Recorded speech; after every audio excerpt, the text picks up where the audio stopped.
कैसे हैं आप लोग? चलिए आज के इस सेक्शन में हम लोग फिजिक्स के कुछ महत्वपूर्ण प्रश्नों को देखने वाले हैं, जो बिहार इंटरमीडिएट एग्जामिनेशन 2024 में पूछे जाने की संभावना रहेंगे। तो चलिए हम स्टार्ट करते हैं। हमारा पहला प्रश्न है, माध्यम के अपवर्तनांक से आप क्या समझते हैं? आंसर, आपतन कोण की ज्या तथा अपवर्तन कोण की ज्या का अनुपात एक नियतांक होता है, जिसे हम पहले माध्यम के सापेक्ष दूसरे माध्यम का अपवर्तनांक कहते हैं, अर्थात 1 म्यू 2 बराबर साइन आई बटे साइन आर होता है। आइए हमारा दूसरा प्रश्न है, तरंगाग्र की परिभाषा लिखें।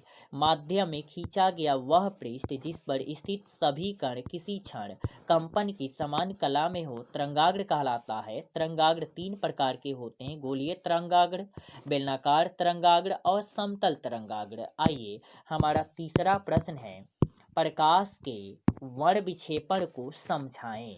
जब श्वेत प्रकाश किसी प्रिज्म से होकर गुजरता है तो वह 7 रंगों में विभक्त हो जाता है।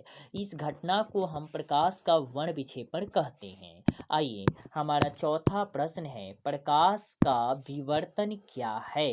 आंसर, प्रकाश तरंगों को किसी अवरोधक के किनारों से होकर मुड़ने की घटना को हम प्रकाश का विवर्तन कहते हैं। विवर्तन दो प्रकार के होते हैं, फ्रेनेल का विवर्तन और फ्राउनहोफर का विवर्तन। आइए हमारा पांचवा प्रश्न है, विद्युत चुंबकीय तरंग क्या है? वे तरंगे जिनके संचरण के लिए माध्यम की आवश्यकता नहीं होती है तो उन्हें हम विद्युत चुंबकीय तरंगे कहते हैं, जैसे रेडियो तरंगे, सूक्ष्म तरंगे, औरक्त तरंगे, दृश्य प्रकाश तरंगे, पराबैंगनी किरणें, एक्स किरणें तथा गामा किरणें विद्युत चुंबकीय तरंगों के उदाहरण हैं। आइए हमारा छठवां प्रश्न है, विद्युत चुंबकीय तरंगों के दो गुणों को लिखें।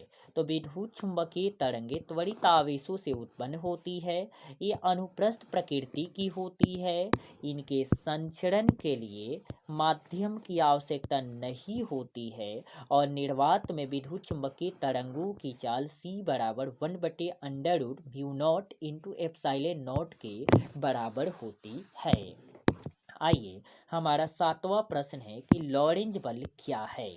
जब कोई आवेशित कण किसी चुंबकीय क्षेत्र में गति करता है तो उस आवेशित कण पर एक बल कार्य करता है, जिसे हम लॉरेंज बल अथवा चुंबकीय बल कहते हैं। आइए हमारा आठवां प्रश्न है, चुंबकीय आघूर्ण को समझाएं। चुंबक की ध्रुव प्रबलता तथा उसकी प्रभावी लंबाई के गुणनफल को हम चुंबक का चुंबकीय आघूर्ण कहते हैं, अर्थात m बराबर m इंटू 2l होता है, जहां स्मॉल m चुंबक की ध्रुव प्रबलता है तथा 2l चुंबकीय प्रभावी लंबाई है। इसका a सही मात्रक एम्पियर मीटर स्क्वायर होता है। यह एक सदिश राशि है। आइए हमारा नौवां प्रश्न है, नमन कोण की परिभाषा लिखें। पृथ्वी के चुंबकीय क्षेत्र की दिशा तथा क्षैतिज दिशा के बीच बनने वाले कोण को हम नमन कोण या नति कोण कहते हैं। पृथ्वी के चुंबकीय ध्रुवों पर नमन कोण का मान 90 डिग्री तथा विषुवत रेखा पर नमन कोण का मान 0 डिग्री होता है। आइए हमारा 10वां प्रश्न है, धारितीय प्रतिघात क्या है? आंसर, किसी संधारित्र द्वारा प्रत्यावर्ती धारा के मार्ग में लगाए गए अवरोध को धारितीय प्रतिघात कहते हैं।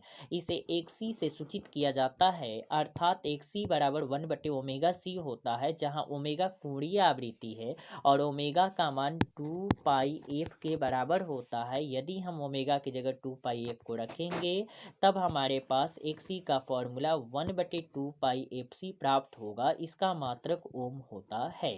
आइए हमारा अगला प्रश्न है, प्रेरित प्रतिघात क्या है? आंसर, किसी कुंडली द्वारा प्रत्यावर्ती धारा के मार्ग में लगाए गए अवरोध को प्रेरित प्रतिघात कहते हैं। इसे एक्सेल से सूचित किया जाता है, अर्थात एक्सेल बराबर ओमेगा इंटू एल होता है और आपको पता है कि ओमेगा कोणीय आवृत्ति है और इसका मान 2πf होता है। तो जब ओमेगा की जगह पे आप 2πf रखेंगे तो एक्सेल बराबर 2πfl फॉर्मूला प्राप्त होगा। इसका मात्रक ओम होता है।